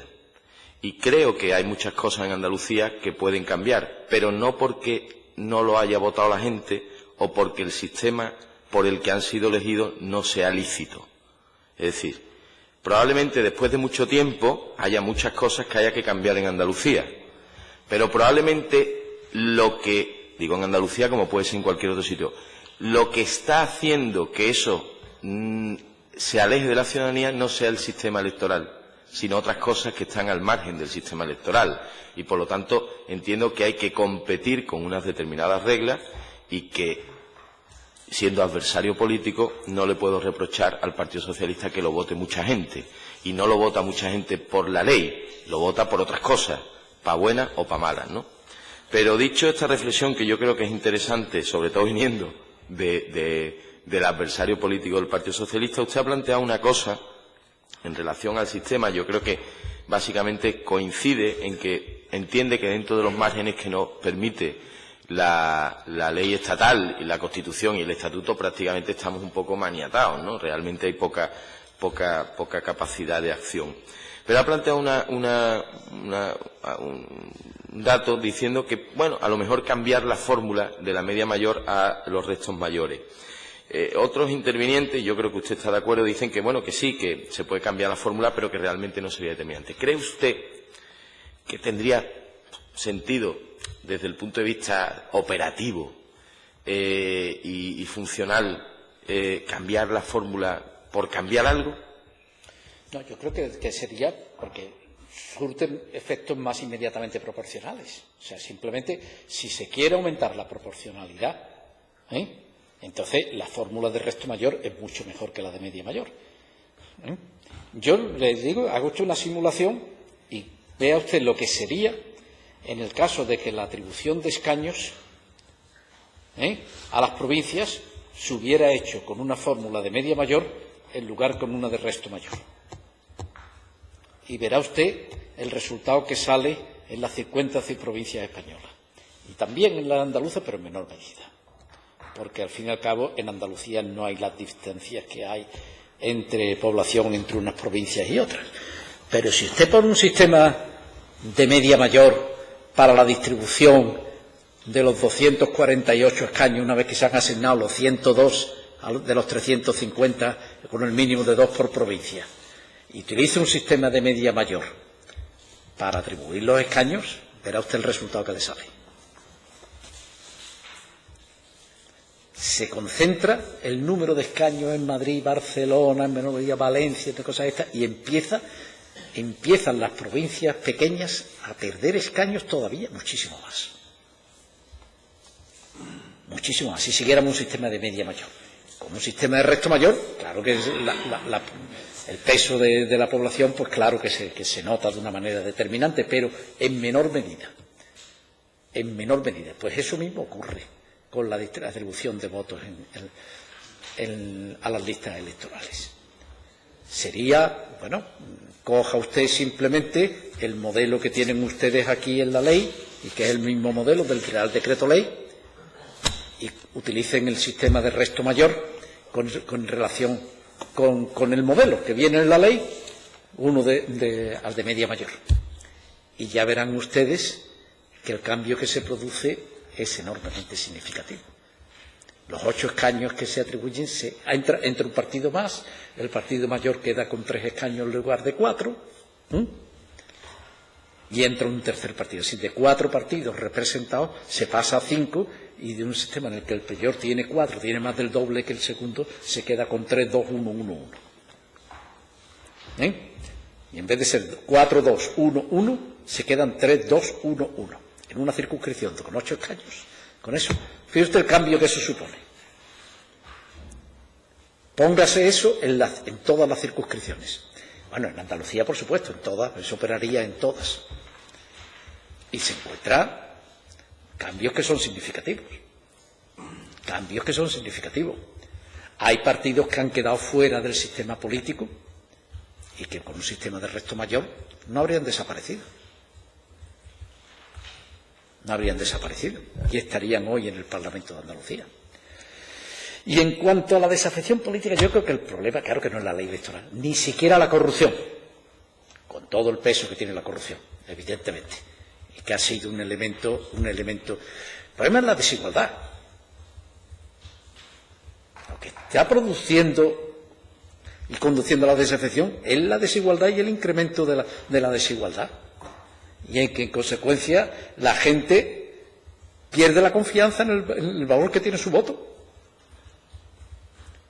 Porque realmente personas que son un núcleo reducido, pequeño, pero que después tiene un peso desproporcionado a la hora de influir en las decisiones políticas y en las decisiones que se toman.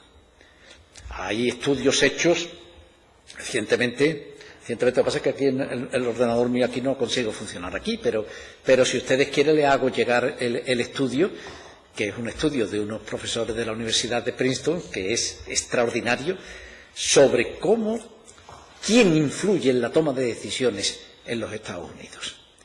Y cómo personas que tienen, que demográficamente es una minoría muy pequeña, pero que sin embargo desde el punto de vista económico concentran una cantidad de patrimonio y de riqueza extraordinario, y cómo son los que realmente tienen una influencia clara, mensurable en toda la política legislativa y en todas las decisiones que se toman. Eso es lo que está provocando la desafección. Que dice, ¿para qué vale mi voto? ¿Para qué vale mi voto? ¿Realmente voy a poder influir en las decisiones y en la política que se sigue? Ese es el motivo principal de la desafección. El problema gordo es la desigualdad. El problema importante es la desigualdad. Y esto no lo vamos a resolver con la ley electoral. Pero con la ley electoral algo se puede hacer, ¿no? Es decir, algo se puede hacer, pero desde luego no es. La gente no. La desafección no es la ley electoral, vamos. Influye también el hecho de decir, usted aquí hay sitios donde se queda igual, si es que el resultado de las elecciones ya está. ¿Cuántas provincias hay españolas se sabe antes de empezar las elecciones cuál va a ser la distribución de los escaños? De los 350 escaños, ¿cuántos son escaños competidos? Y aquí igual, ¿no? Entonces, el número, eso está muy... Entonces, claro que eso incide. Y, por lo tanto, quien elige a los candidatos, pues son las direcciones de los partidos que hacen las listas electorales y que los ponen en las listas en el sitio donde la ponen. Y cuando ponen a uno, dice, este sale y este no sale. Pues ya viene, o esta no sale. Y eso se sabe, ¿no? Eso es un elemento que contribuye, ¿no? Que contribuye. Pero fundamentalmente, la desafección viene de la desconfianza que hay hacia que las instituciones de la democracia representativa realmente vayan a representarte y vayan a poder ser influidas por cada uno de nosotros en el ejercicio del derecho de sufragio. Y eso, o se ataca eso, o realmente la democracia como forma política va a tener muchas dificultades para sobrevivir, ¿eh?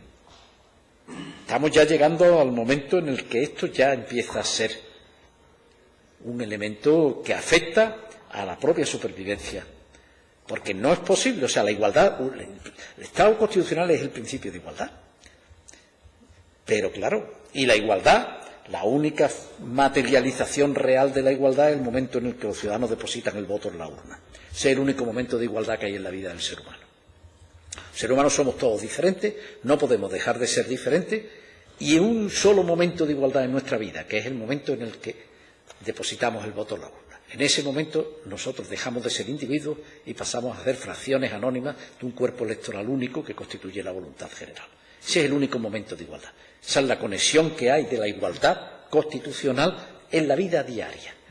Por eso el momento de la elección es tan importante y tan clave. Pero si resulta que con el ejercicio del derecho del sufragio y las instituciones representativas realmente no se están tomando las decisiones, sino que las decisiones vienen condicionadas por quienes actúan desde fuera del ejercicio del derecho del sufragio de las instituciones representativas, pues el problema dice, ¿para qué sirve la democracia? ¿Para qué sirve? Ese es el problema que ahora mismo se está planteando y que es de donde viene la desafección. La desafección es la desigualdad.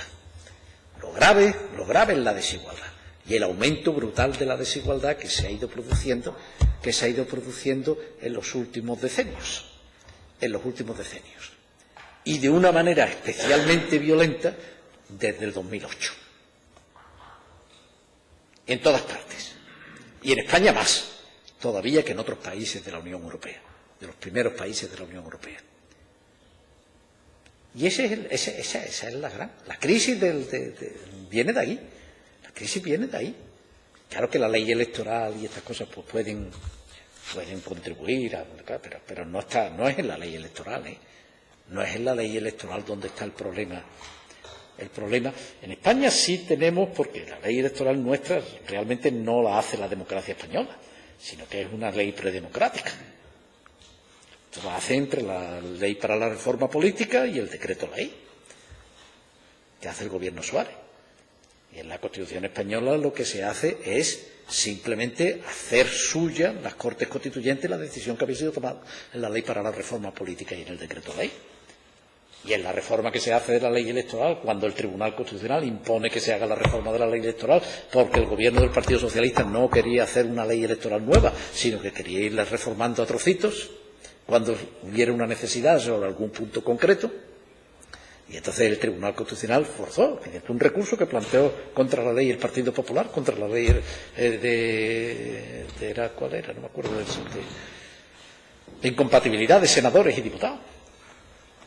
Entonces, cuando hizo la ley, esa ley fue recurrida ante el Tribunal Constitucional por el Partido Popular, y entonces fue cuando el Tribunal Constitucional dijo, no, mire usted, la ley electoral hay que hacerla.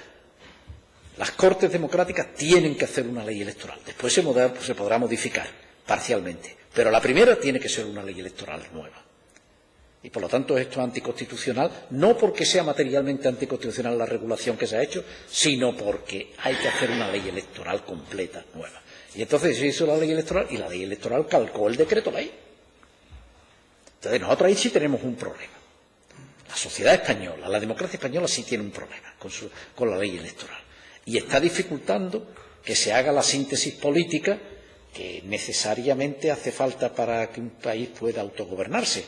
Hasta el 2011 no ha habido ningún problema porque realmente la hegemonía del Partido Popular y del Partido Socialista era tan inmensa que estaba garantizada al gobierno sin ningún problema.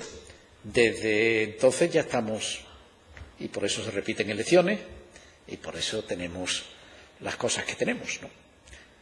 Porque la ley electoral no facilita.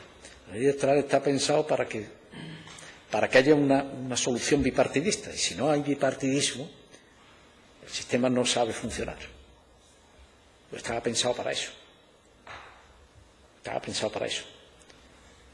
Y ese es el sentido que tiene. Por eso las dificultades que tenemos. Por eso las dificultades que tenemos ahora mismo.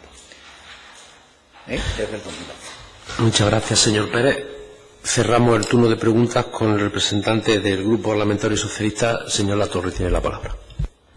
Gracias, presidente. Bueno, agradecerle al señor Pérez Royo siempre pues la exposición que ha tenido hoy aquí. Para mí siempre, es un placer escucharle. Yo quería hacerle dos preguntas muy concretas. Una a lo mejor es menos concreta que otra, pero igualmente interesante.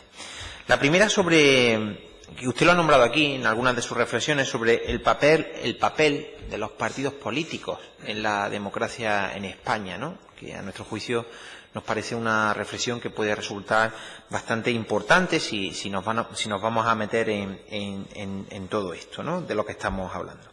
¿Cree usted, señor Pérez Royo, que los partidos políticos son un buen sitio para seleccionar a unos buenos representantes de los ciudadanos, a unos buenos gobernantes? Eso sería una pregunta.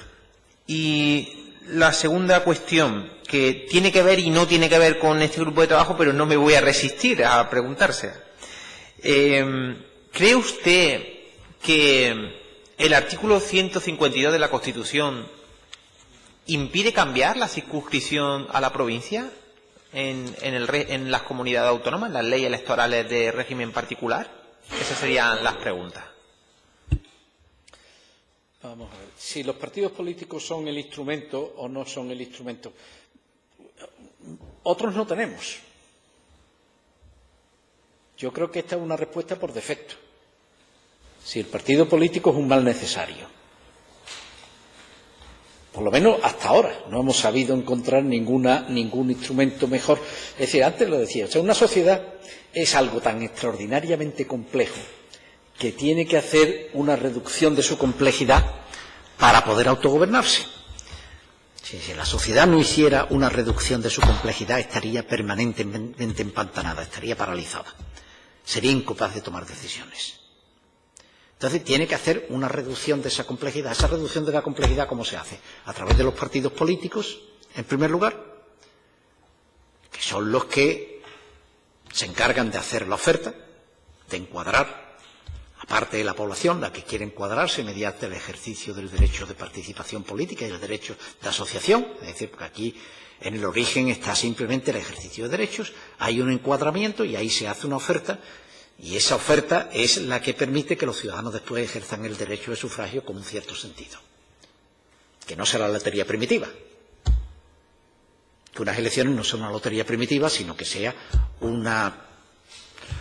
hay una cierta previsibilidad en la medida en que hay unas ofertas que vienen canalizadas por esas instituciones que han nacido. Otra cosa es que los partidos políticos estén bien organizados en España y que la legislación que se ha dictado de partidos políticos haya sido desde el principio. O sea, yo creo que uno de los problemas que tuvo la Constitución española, el sistema político español, es la primera ley de partidos políticos. Ley que es preconstitucional. Esa es una ley que es la ley de 4 de diciembre del 78, es del 6 de diciembre del 78, del 4 de diciembre, no recuerdo ahora mismo exactamente, es una ley preconstitucional, aunque evidentemente la hacen las mismas Cortes que hicieron la Constitución. Lo último que hacen las Cortes que hacen la Constitución es hacer la ley de partidos políticos, la primera ley de partidos políticos.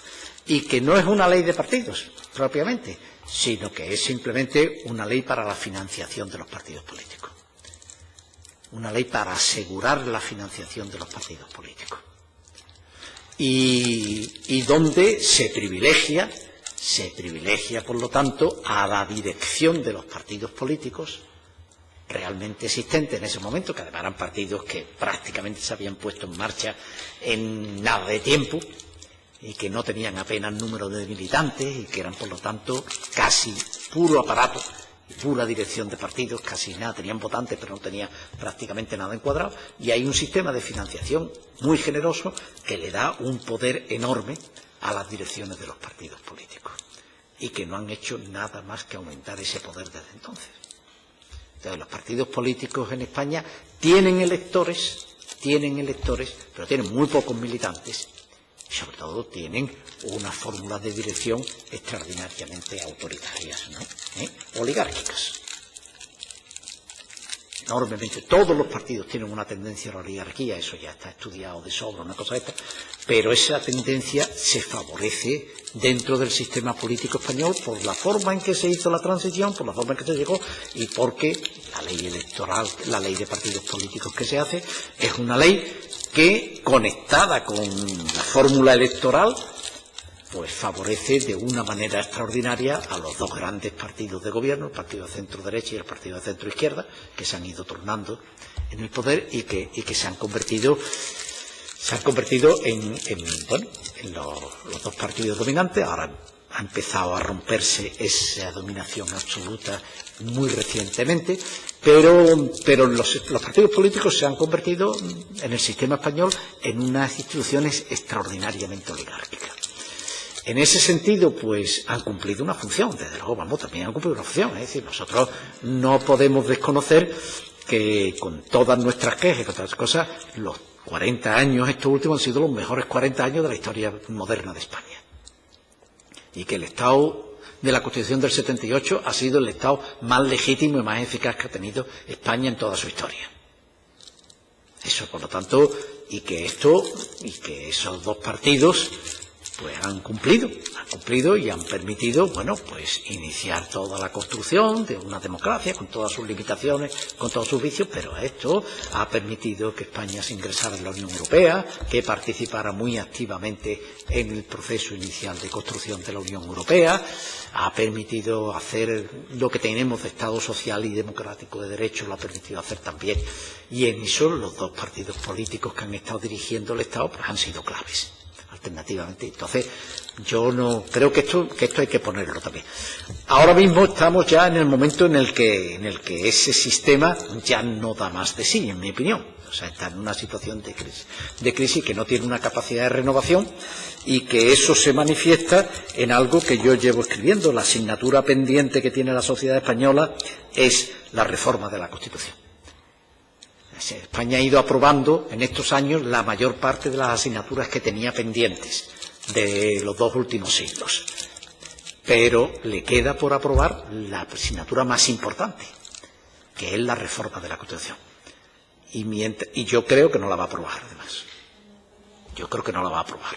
Y por lo tanto yo creo que este es uno de los problemas con el que tenemos que enfrentarnos, es decir, es un sistema que no se está renovando y los sistemas que no se renuevan y que por lo tanto no renuevan la legitimidad de origen y la vinculan a la legitimidad de ejercicio, acaban teniendo problemas de supervivencia muy graves. Eso es lo que nos ha ocurrido a lo largo de todos los ciclos constitucionales de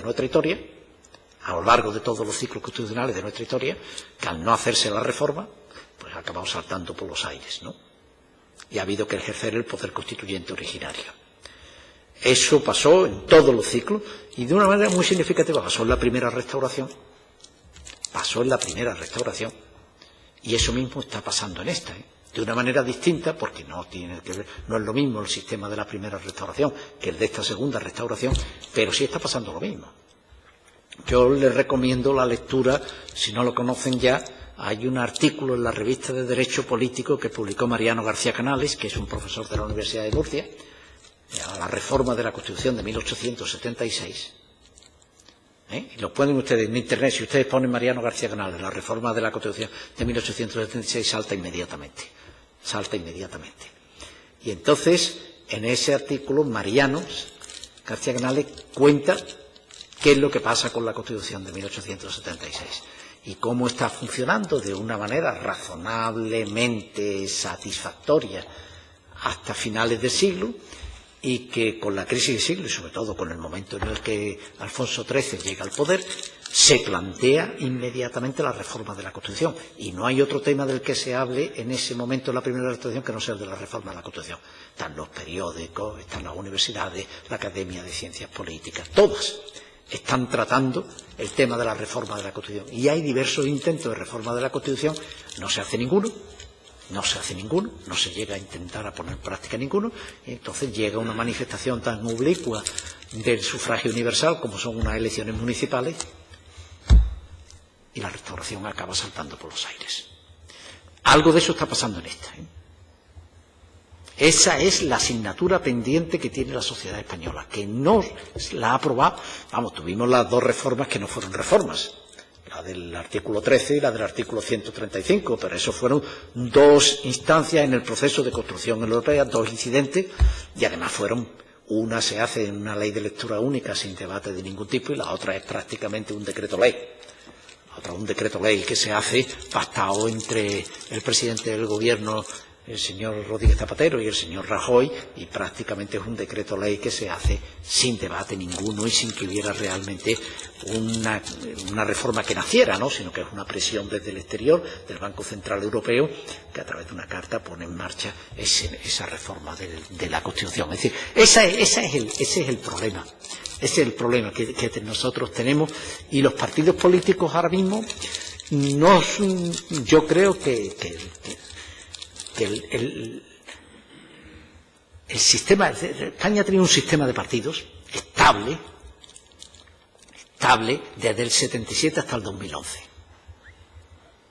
El sistema de partidos quiebra desde entonces. Yo creo que quiebra como consecuencia, por un lado, de la crisis económica y, por otro lado, de la crisis de la Constitución territorial tras la sentencia del Tribunal Constitucional sobre el Estatuto de Cataluña.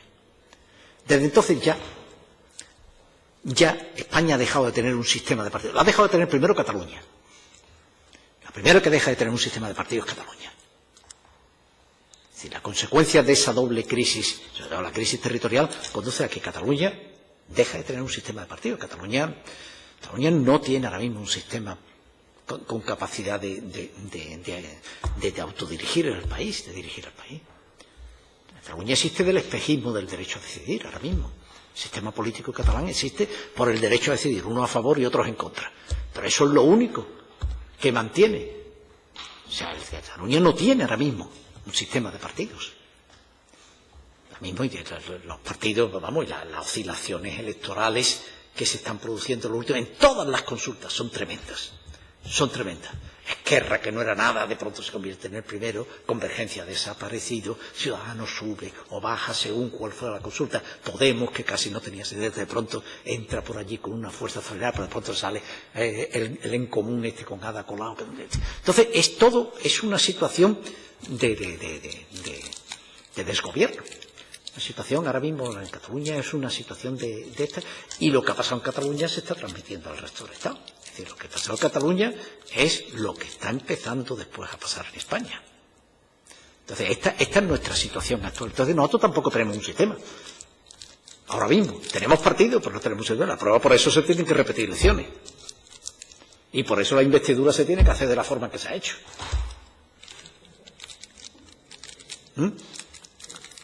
Por eso, y entonces este es el problema. Este es el problema. España ahora mismo tiene un problema de que con el sistema, ese sí, el sistema electoral español, que no permite hacer una síntesis política a la sociedad española, que haga una síntesis política de sí misma, que le permita garantizar la gobernabilidad de una manera razonable y sin tener que utilizar unos forces tremendos para cualquier sesión de investidura y tener que violentar conciencia y que la gente tenga. Entonces, entonces, ¿será capaz de reformarse esto y hacer pues yo realmente, ojalá yo me equivoque y sea capaz de hacerse la renovación del sistema político español, porque hace falta renovarlo, Es decir, el sistema ya no tiene, está perdiendo legitimidad de una manera clara. De una manera clara.